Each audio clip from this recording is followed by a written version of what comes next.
As we grow up after being born, we soon busy ourselves with our studies, career and family. But what is the purpose of it all? Even after attaining and enjoying high reputation, great wealth, lavish material enjoyment and foods, we still crave for more, constantly worrying that we might lose what we have while wanting everything to be even better.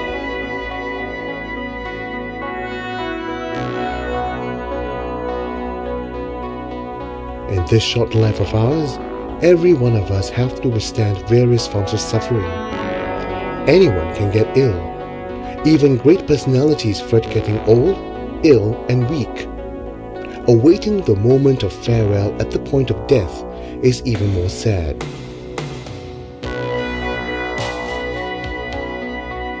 Where then is true happiness?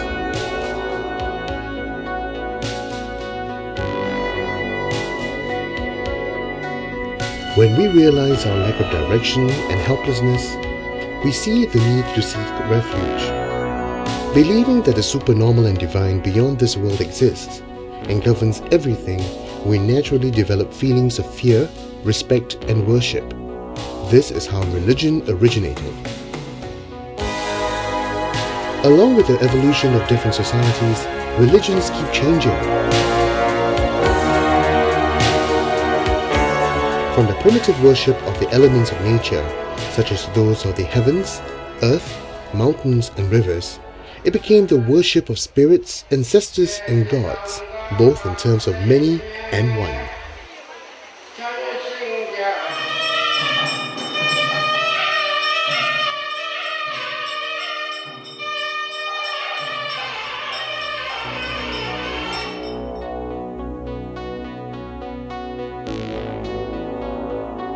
In the folk worship of gods and spirits, people pray for safety, alleviation of misfortune and disasters, as they hope for wealth, happy marriages and of such. Many worship the Buddhas and the Bodhisattvas as they would the gods, praying for fulfillment of worldly favors, wishing for wealth, children, transformation of bad luck, and a life without obstacles. In fact, the Buddhas and the Bodhisattvas, with their great compassion, do indeed alleviate suffering. However, they are not of the same nature as the worldly gods.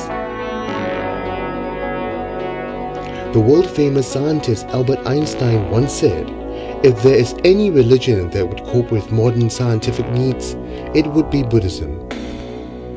In the words of the outstanding Nobel Prize-winning philosopher Lord Bertrand Russell, Buddhism is a combination of both speculative and scientific philosophy. It advocates the scientific method and pursues that to a finality that may be called rationalistic. These words give us a glimpse into why Buddhism is one of the three great religions of the world. What is it that makes Buddhism different from religious folk beliefs? How do the Buddhist teachings benefit the individual, his peers, society, and the world at large? How can one become a Buddhist with the right understanding? In 623 BC, more than 2,500 years ago, in Kapilavastu of ancient northern India, Prince Siddhartha was born. He later renounced his status in order to cultivate his spirituality, realizing the ultimate truth of life and the universe. He became enlightened, becoming one with perfect wisdom and character, the historical Buddha.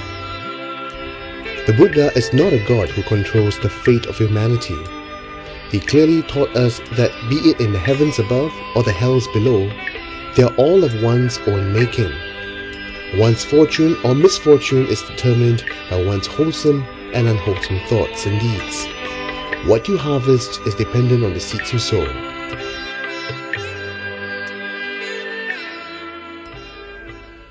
The Buddha relied on his own diligent efforts to attain enlightenment. He taught that everyone can follow his teachings and practice and attain enlightenment to become a Buddha like he did.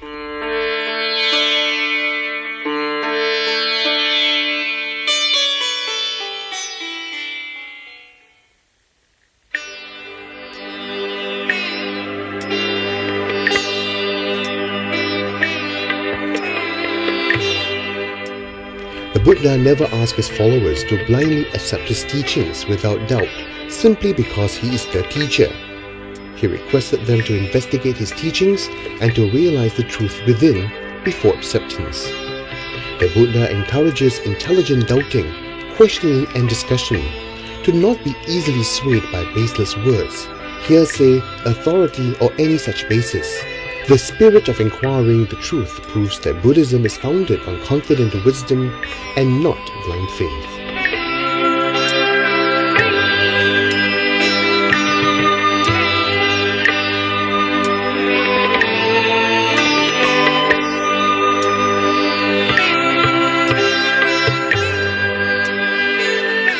The Buddha's teachings arose from the experience of life.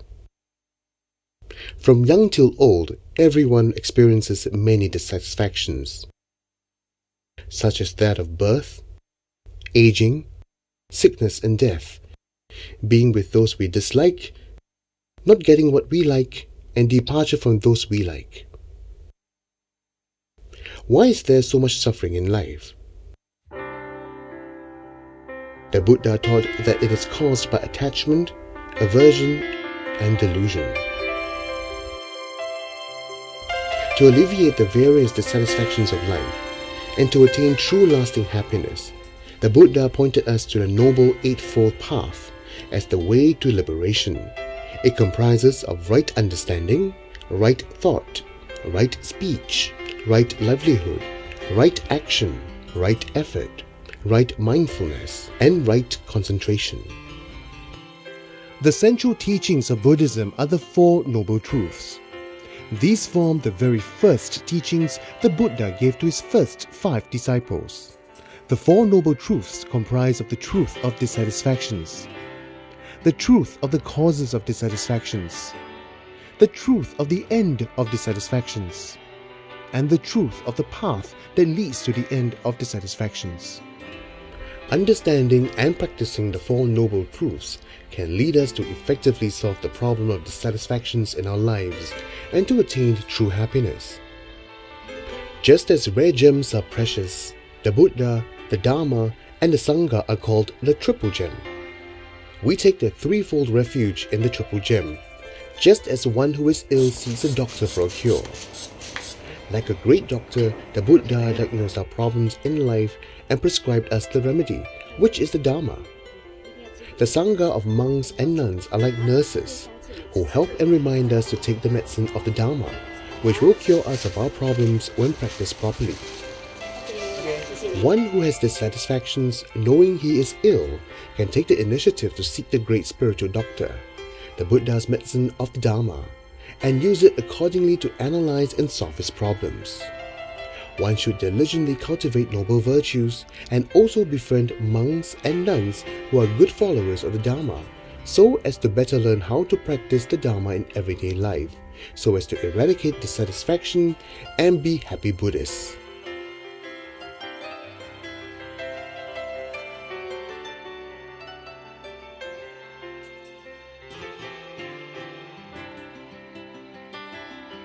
Before a Buddha image, we can express our aspiration to commit to the Triple Gem by reciting: I take refuge in the Buddha. I take refuge in the Dhamma.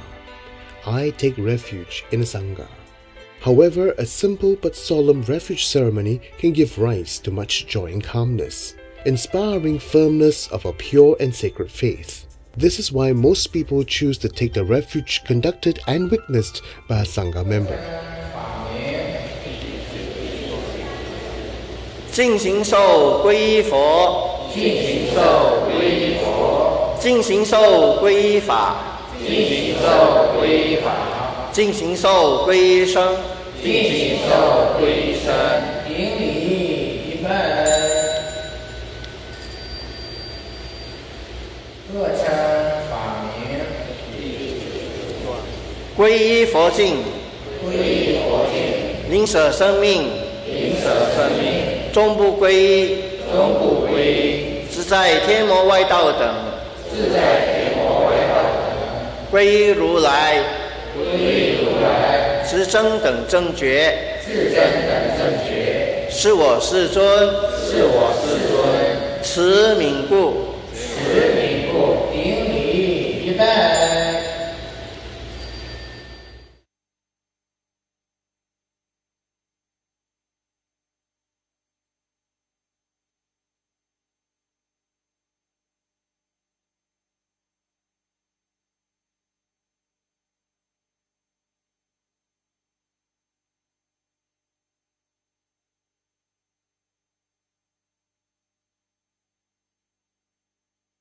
Namo tassa bhagavato arahato samma sambuddhassa.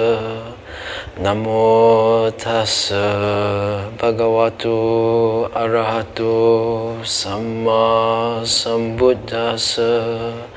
Namo tassa bhagavato arahato samma sambuddhassa. Buddhang saranang gacchami. Buddhang saranang gacchami. Dhammang saranang gacchami. Dhammang saranang gacchami. Sanghang saranang gacchami. Sanghang saranang gacchami. Dutiyampi buddhang saranang gacchami. Dutiyampi buddhang saranang gacchami. Dutiyampi dhammang saranang gacchami. Having taken refuge in the Buddha, one should take the Buddhas as one's teacher and not take refuge in the deviant paths, gods and demons. Having taken refuge in the Dhamma, one should take the Dhammas as one's teacher and not take refuge in the teachings of deviant paths.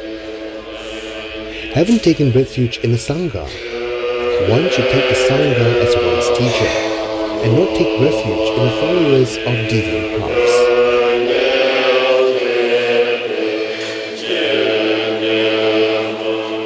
Presently, there are many Buddhists all over the world. The Buddha's enlightened message of the meaning of life and the universe had long spread from India northwards to China, Japan, Korea, Mongolia and Tibet, and southwards to Sri Lanka, Thailand, Myanmar, Cambodia, Laos and other Southeast Asian countries. As the cultural backgrounds of different lands differ, the Buddha's teachings adapt accordingly to the location's special needs, thus developing into different traditions. As times change, Buddhism continually evolves to suit its followers' changing needs. Although the various ceremonies and cultures of Buddhist traditions look different, the core Buddhist teachings are always the Four Noble Truths and the Noble Eightfold Path, with the one same taste of freedom.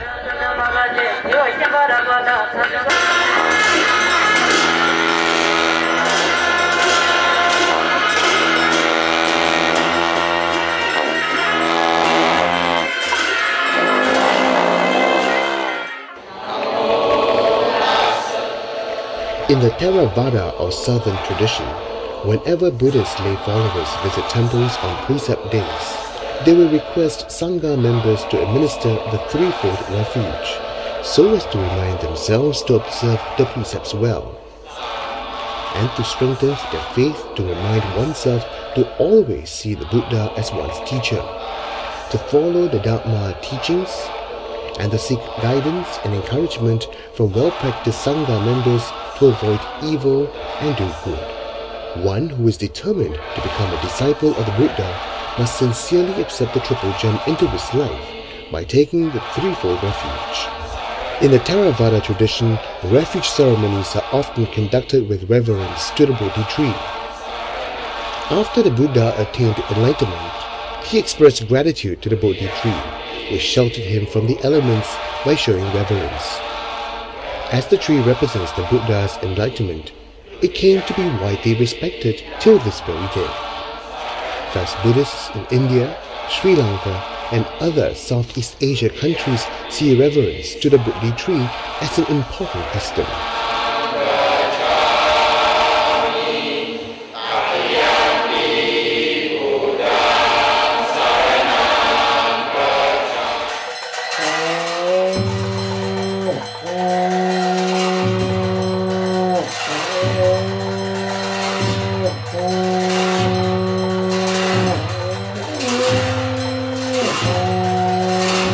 Tibetan Buddhism, also known as the Vajrayana or esoteric tradition, evolved from the Mahayana tradition in India. Followers of the Vajrayana tradition have to closely follow the guidelines of the guru or teacher. Seeing the guru as the perfect embodiment of the qualities of the Triple Gem, one goes through the threefold refuge ceremony. However, one should clearly recognize that the subjects of refuge are the Buddha, the Dhamma and the Sangha. The Vajrayana tradition classifies the motivation of disciples of the Triple Gem into three categories. Those who take refuge out of faith in the Triple Gem's ability to help them be free of suffering of the three lower realms belong to the lower scope. Those who take refuge out of fear, seeking liberation from suffering that comes from rebirth in the six realms, belong to the middle scope. Those who take refuge not only for oneself, but for the sake of helping all beings being liberated from all sufferings, belong to the higher scope.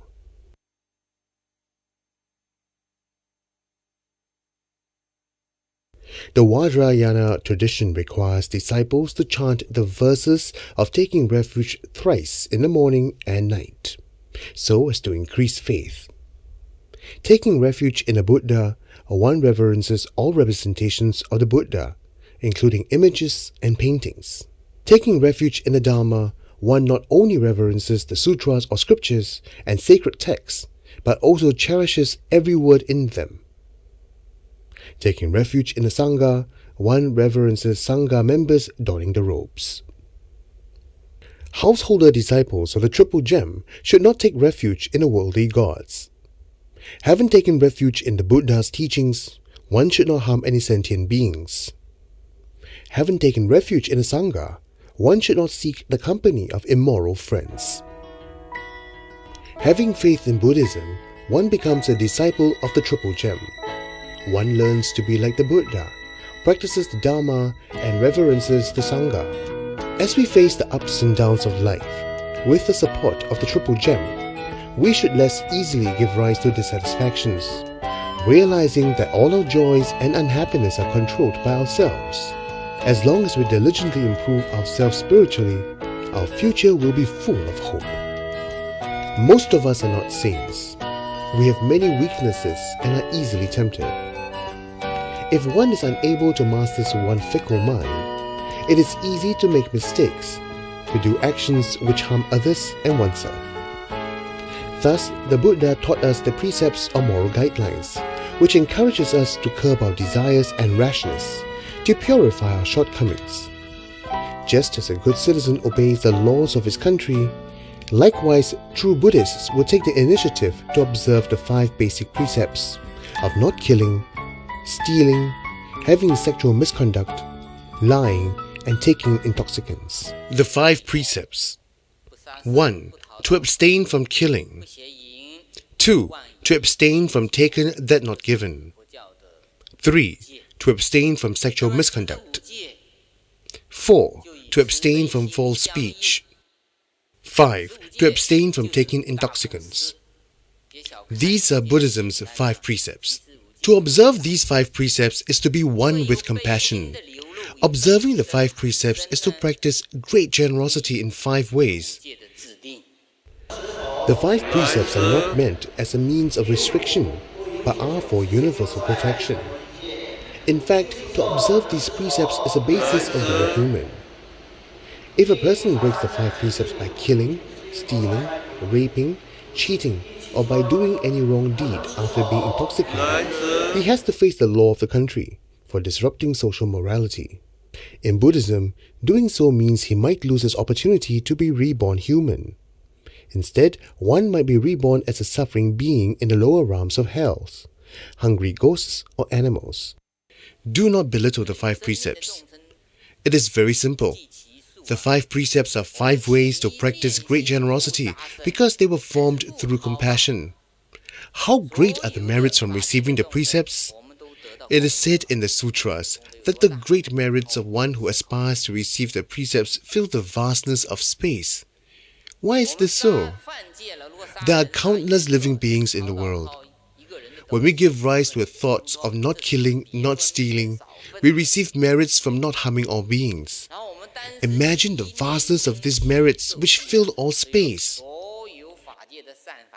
When we break a precept and kill or steal from one person, the negative karma are comparatively small. If we are to then give rise to the thought of receiving the precepts, all the complete goodness of the Dhamma thus gather in us. The merits and the benefits are so great. There are differences between receiving and not receiving the precepts. You should not think, as long as I follow the precepts, there will be merits. Why should I receive them? Let me ask you, if the merits are the same, why do you not receive them? What are you afraid of? You fear breaking the precepts. Anyway, if receiving and not receiving the precepts are the same, the negative karma from not following them is still the same. In the modern context, one who observes the 5 precepts well avoids many unnecessary problems, as he will not endanger himself by killing, stealing, having sexual misconduct, lying, or taking intoxicants. Although the 5 precepts tell us what not to do, they also strongly encourage us to cultivate our virtues. Not harming life, we rid our hatred and learn to develop our loving kindness and compassion. Not stealing, we curb our greed and attachment and learn to be generous and less self-centered. Not having sexual misconduct, we learn to resist temptations of the senses and be content. Not lying, we learn to be truthful, honest and reliable. Not drinking or taking any other intoxicants which cause a loss of mindfulness, we learn to be alert and be clear-minded. Observing the 5 precepts not only benefits oneself, it also brings many benefits to others, our society, country, and the world at large. Not killing, we protect all life. Thus, there will be no murder in the world. Not stealing, we protect everyone's wealth and property. Thus, then there will be no theft or robbery in our world. Not having sexual misconduct, we respect families and personal relationships. Thus, there will be no sex-related crimes in our world. Not lying, we uphold the truth. Thus, there will be no cheating or deceiving in our world. Not taking intoxicants, we protect our physical and mental health. Thus, there will be no careless accidents of any kind in our world. Therefore, observing the 5 precepts not only purifies the individual, it also brings happiness to one's family, harmony and security to society, and peace to the world. In the Buddha's time, after lay people go through the threefold refuge and the 5 precepts ceremony, the males are called upasakas and the females upasikas. After receiving the precepts, how should we observe them? One who observes the precept of not killing resolves to never kill another person or oneself. One also avoids harming any animals. To kill personally, to instruct someone to kill, or to use various means such as weapons like guns and knives to cause death, is to break the precept. Observing the precept of not killing does not mean one has to be vegetarian. In its time, the Buddha permitted the Sangha to eat meat with 3 aspects of purity. This form of meat refers to that obtained not from personal killing, not from instructing someone to kill, and not from knowing that the animal was killed for oneself. However, to choose to be vegetarian to cultivate empathy and compassion to the helpless is indeed very praiseworthy.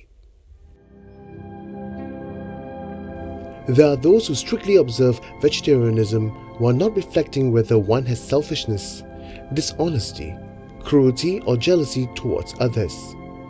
Whether one is vegetarian or not, the most important thing is to purify our minds.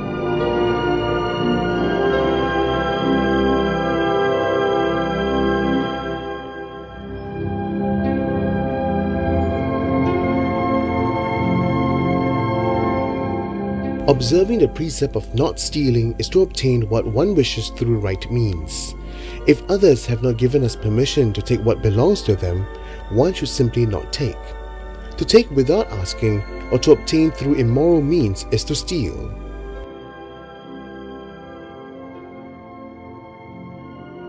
Observing the precept of not having sexual misconduct is to not have carnal relationships beyond one's married partner. To be unfaithful to one's spouse or participate in sexual activities not approved by the law or society is to break this precept.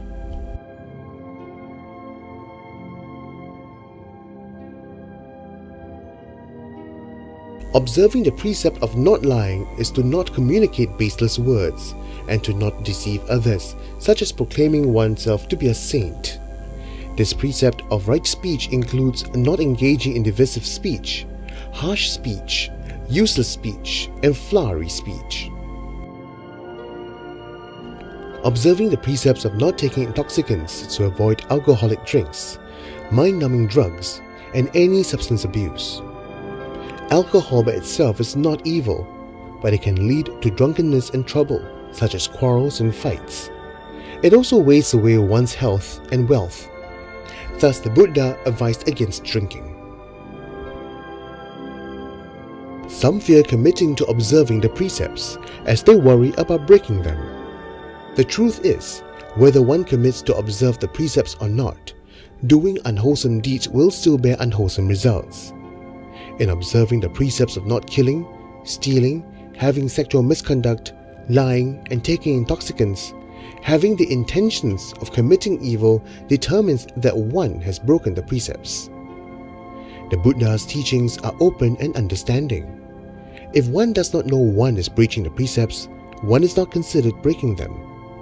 If one has intentions to breach the precepts, even if one does not break them, one is still at fault. If one who observes the precepts accidentally breaches them, one should immediately seek repentance. Repentance refers to having a sense of regret after making a mistake and seeking forgiveness from those we did wrong to. It also includes making the resolution not to repeat the mistake. In Buddhism, one who sincerely repents keeps the integrity of one's precepts pure. However, one cannot escape from the fruits of one's unwholesome deeds. The law of cause and effect links the experience of the flow of life in the present to the past and the future. The intensity of the good or evil done determines the order of these deeds bearing fruit. The good and evil we have done in the past affects our present life, while that which we do in this life will determine our happiness and suffering in this life and the next. However, Buddhism's teaching of cause and effect is not fatalistic. Although the seeds of our past deeds can influence our lives, many conditions are necessary for the fruition to take place. Thus, we can diligently improve to perfect ourselves and to shape our destiny. However, one who has committed serious misdeeds will have to face inevitable consequences, but one can actively do more good to dilute its effects. The 5 precepts can be lightly or seriously breached.